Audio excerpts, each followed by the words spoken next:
What's going on, everyone? Welcome back to the BookMine Academy, and in this video we're going to talk about the new offer count. If you checked out the used offer count video, essentially there's going to be a lot of the same themes that are going to show up here. If you have not seen the used offer count video, that's actually, in my opinion, going to be a much better value add for you, so go watch that one first before you come back to this one. There's just a couple things we need to talk about. But what's going on, Victor? How you doing, man? How's it going, Joji? Yeah, we couldn't ignore the new offer count just in case, but it is something not as important, I agree with you, as the used offer count. But still, it's still good to bring this video to light. Yep. So let's go over to BookMine and let's see what we got.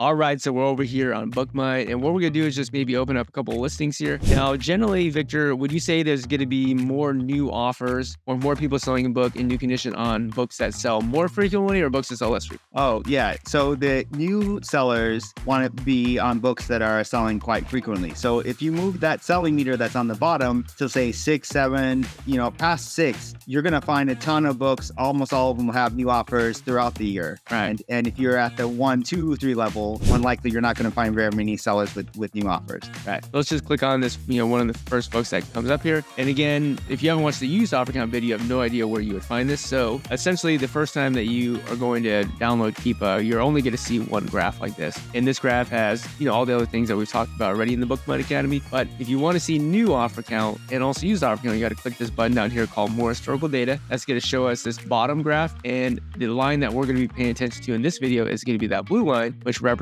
new offer count here. Okay, so similar principles to the used offer count. Generally, if you see a big spike in the new offer count, just like when you see a big spike in the used offer count, you probably should see a lot more competition with prices, and you should see those new prices start to fall. And even though we're selling used books, Victor, like, why are we still somewhat interested in what the new prices are? Because it usually represents like the cap we're able to sell the book for. Plus, if they're starting to compete too much, like the new sellers are starting to compete too much, they're going to start bringing their prices down. And if the prices come down to a point that would start meeting the used prices, that's where we're going to be in trouble. So we want to kind of make sure that they also kind of remain the same with the used offer count, kind of going up and down the same level. But if you start seeing the new offer count just starting to spike, that's also should give you a pause. Right, absolutely. You can actually see for this particular book, the new offer count has pretty much always been below the used offer count. It's going to vary on every listing. Some, that might intersect. New offer count might be a little bit higher. It's different for every book here. One thing that we should also talk about again is the possibility of IP complaints. So, if you essentially sell a book and let's say that publisher is not happy with you selling the book, they could reach out to Amazon and say, hey guys, this dude, this gal, she's not able to sell this book. Hit him with an IP complaint. Amazon's going to remove your listing and you're going to go a little ding on your account. And it's just something that is not good for your account health overall. So what are some things that we could be looking for that could indicate, even in the new offer account, that this might be a book we want to stay away from? Yeah, so what you're looking for is an unnatural drop in the new offer count and used offer count, both going down just straight, like a rock, just straight down. If that's happening, more than likely what has happened is the publisher has written to Amazon and said that these sellers don't have permission to sell our books. And so that type of stuff, just straight down, you probably want to stay away from that book. Even if it was years ago, probably don't want to touch it. So I got a question for you. Is this what you mean by straight down, right, Victor? No. Straight down. I mean, literally, if you were just to drop a rock and it would just go straight down, that like would move by. You're talking about like that, right? Yeah, that's straight down. Like literally like flip. Yeah, fall directly off the cliff. That means that's a natural. Nobody's doing that. Nobody's buying 20-something copies just randomly one day of this book. And so you can tell that there has been an IP complaint when that happens. And when that happens, stay away from a book like that. And that's why looking at the new offer account really helps out, really helps you save your account and keep it safe, is by looking for this and then staying away from them. Yep. So what we're seeing here is all natural progression. It's just going to be something that's quick. Literally, Victor, like how long would it take you to be able to look at this offer count graph, new and used, and determine that there's probably a very low likelihood of IP? Oh, I mean, just a snapshot, right? You just kind of look at this. Anything drop like a rock? No, you're good.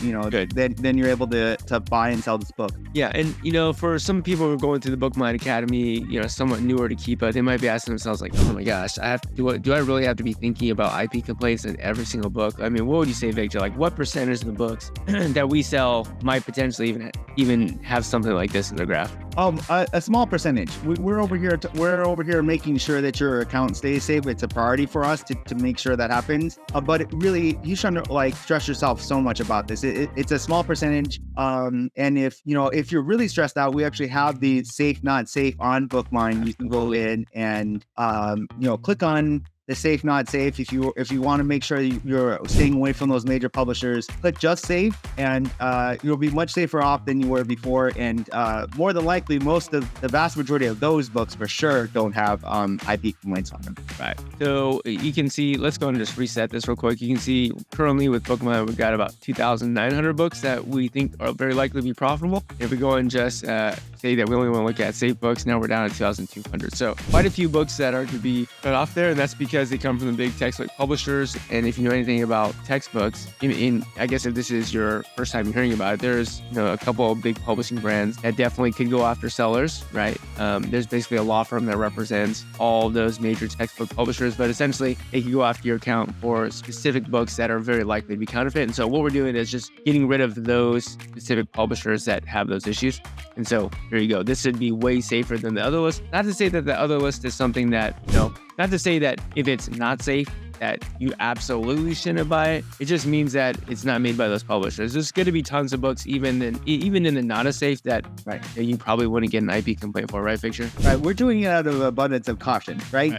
To kind of just make sure if you really want to just sleep comfortably every night, that's it. But I bought books on the not as safe because I don't see those drops happening and know that those books are safe. Right, exactly. And we did that for the users who are a little bit more cautious and a little bit more worried. I personally don't even use it at all. I mean, just because I can do my own due diligence and I can use the books run kind of a probability check. Also, know that I'm gated in the popular textbook category anyways. So anyways, you don't want to belabor the point here. This is supposed to be about new offer count. I hope we showed you that it's kind of important, not as important as used offer count, but there's some interesting features about it. We showed you how to use it. And if you guys want to continue the BookMine Academy and increase your education and learn more, then make sure you watch the next video.